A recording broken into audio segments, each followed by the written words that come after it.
एक नगर में चैतन्य नाम का एक युवक रहता था। चैतन्य शुरू से ही बहुत ही कोमल स्वभाव का था। प्रकृति से उसका बहुत ही लगाव था। वो हमेशा प्रकृति के बीच ही रहता था। उसने तरह तरह के जानवर पाल रखे थे। उसका पूरा दिन उन्हीं लोगों के बीच बीत जाता था। वो हमेशा खुश रहता था और लोगों को भी खुश रखने का प्रयास करता था, पर कई बार सबको खुश करने के चक्कर में वह खुद परेशान हो जाता था। कभी कभी लोगों की बातें उसे परेशान करने लगती थी। वह हमेशा से लोगों के बीच ही रहना पसंद करता था, पर वह चाहता था कि उसका कोई भी दोस्त दुखी ना हो। सबको खुश करने के चक्कर में वह परेशान हो जाता था। कई बार तो कुछ उसी के करीबी दोस्तों ने कह दिया कि तुम बहुत अजीब इंसान हो, लोगों को खुश करने के चक्कर में खुद की खुशी गंवा देते हो। पर उसे लगा कि ये लोग उसे उसके काम से भटका रहे हैं। उसकी यह अच्छी आदत उससे दूर न चली जाए। वह सबकी नज़र में अच्छा बनने की कोशिश करता रहता था। धीरे धीरे समय बीतने लगा। समय के साथ साथ वह और ज़्यादा परेशान होने लगा। ऐसे ही एक दिन वह अपने एक पालतू जानवर को लेकर जंगल में चला गया। वहाँ पर उसकी भेंट एक बौद्ध भिक्षुक से हो जाती है। बौद्ध भिक्षुक ने उस युवक की परीक्षा लेनी सोची। बौद्ध भिक्षुक ने प्यास लगने का बहाना किया, इसलिए उन्होंने चैतन्य से पानी मांगा। तो चैतन्य तुरंत अपने पास रखे पानी को उन बौद्ध भिक्षुक को दे दिया। उसके पास जो भी पानी था सब उन्होंने उस बौद्ध भिक्षुक को दे दिया। पानी पीने के बाद भिक्षुक कहते हैं, बेटा ऐसा कभी नहीं करना, वरना तुम प्यास के मारे मरने लगोगे।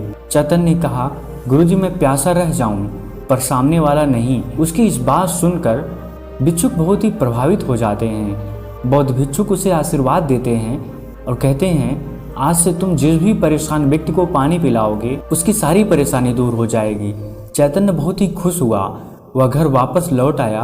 वह जिस भी परेशान व्यक्ति को देखता उसे पानी पिला देता था, जिससे उसकी सारी परेशानी दूर हो जाती थी। इस तरह उसने बहुत से लोगों की परेशानियों को दूर कर दिया। धीरे धीरे उसका नाम चारों तरफ फैल गया।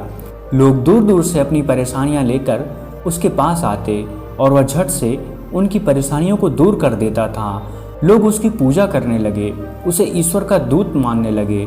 कुछ लोग तो उसे ढोंगी ही समझते थे। कुछ लोग बोलते कि यह ढोंगी है, किसी को सही नहीं करता, बस यह झूठ मूठ का तंत्र विद्या सीखा है, जिससे लोगों पर जादू टोना कर उन्हें प्रभावित कर देता है। उसकी चारों तरफ बुराई भी होने लगी। जब चैतन्य को यह बात पता चली तो वह बहुत ही दुखी हुआ, क्योंकि उसे लग रहा था कि वह लोगों को सही कर रहा है। लोग उसकी तारीफ कर रहे हैं, लोग खुश रहेंगे, लेकिन खुश होने की बजाय लोग उसके खिलाफ लोगों को भड़काने लगे। वह दुखी मन से फिर उस जंगल की तरफ निकल पड़ता है। जंगल में जाते जाते कई घंटे बीत गए। अंत में वह हार कर एक झरने के किनारे बैठ गया। थोड़ी देर बाद जब झरने के पास पानी भरने वही बौद्ध भिक्षुक दोबारा आए तो उन्होंने चैतन्य को देखा। उसके चेहरे पर बहुत ही परेशानी साफ झलक रही थी।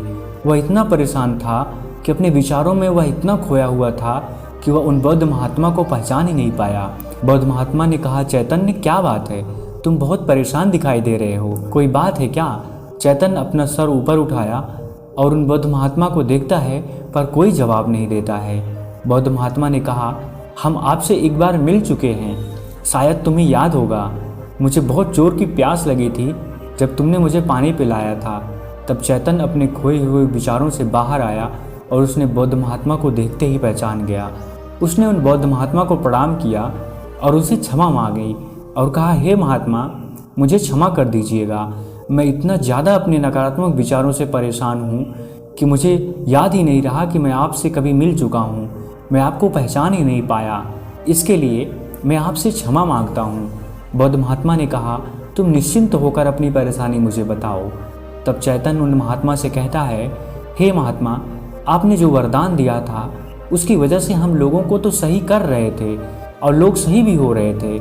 मैं लोगों को अपनी सेवा भी दे रहा था। मेरी कोशिश यही रहती थी कि कोई परेशान न रहे, लेकिन लोग उल्टा ही मेरे खिलाफ लोगों को भड़काने लगे, जिसकी वजह से मेरी बहुत ही बेइज्जती हो गई है और मैं बहुत गिरा हुआ महसूस कर रहा हूँ, खुद को बेइज्जत महसूस कर रहा हूँ। मैं क्या मुँह लेकर अपने गाँव दोबारा जाऊँ?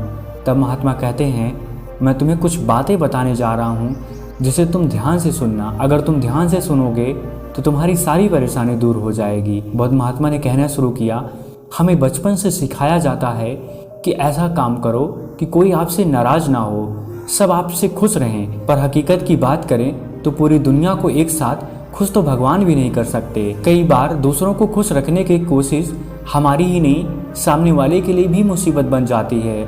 दरअसल जो लोग सबको खुश रखने का एक तरफा बीड़ा उठाए रहते हैं, उन्हें सही मायने में पता नहीं होता है कि असल में दूसरों को क्या चाहिए। कई बार उनके अच्छे बनने की कोशिश दूसरों के लिए परेशानी का सबब बन जाती है। कई बार यह चीज़ें संबंध खराब करने का भी कारण बनती हैं। जैसे यदि आप दूसरों को खुश करने के लिए लगातार चीज़ें कर रहे हैं और आपको लगता है कि लोग आपके प्रयासों की कद्र नहीं कर रहे हैं, तो आपको बुरा लगना शुरू हो जाएगा। आपके मन में इस तरह के विचार आ जाएंगे, मैं तुम्हारे लिए कितना ज़्यादा करता हूँ लेकिन तुम मेरे लिए कुछ नहीं करते। और यह सोच अंततः आपके रिश्ते में कड़वाहट घोल देगी।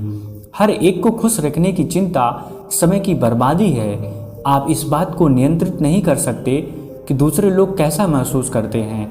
जब आप यह सोचने में ज़्यादा समय लगाते हैं कि क्या लोग खुश होंगे, तो इस कार्य में आपकी ऊर्जा और समय दोनों नष्ट होंगे और आप उतना ही समय के साथ साथ परेशान होने लगेंगे।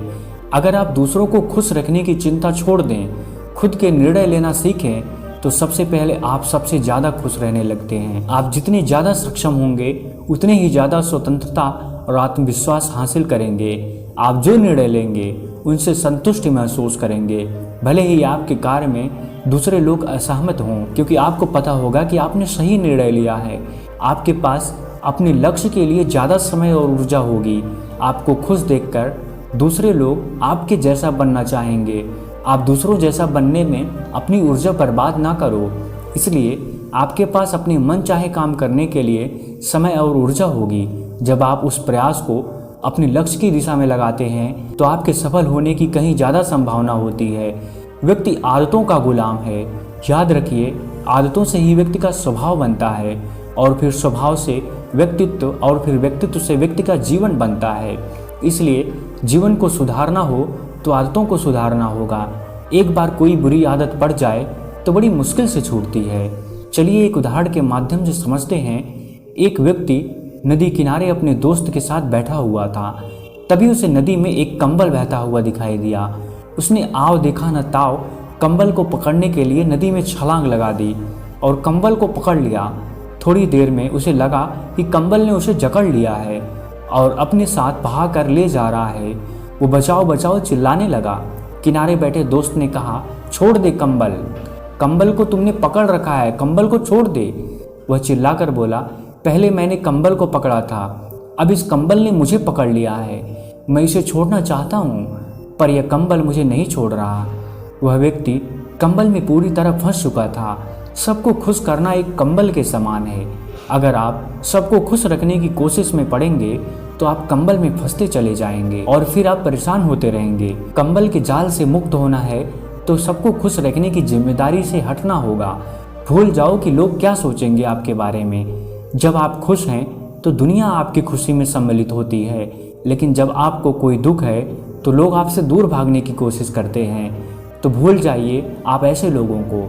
बस खुद को खुश रखने की कोशिश कीजिए। मस्त होकर अपनी ज़िंदगी को जियो, चिंता मुक्त होकर जियो, ऐसे जियो जैसे आपको सब कुछ मिल गया हो। दोस्तों, वीडियो अच्छी लगे तो इसे अपने दोस्तों को शेयर ज़रूर कीजिएगा और इस वीडियो में बने रहने के लिए सच्चे दिल से आपका बहुत बहुत आभार।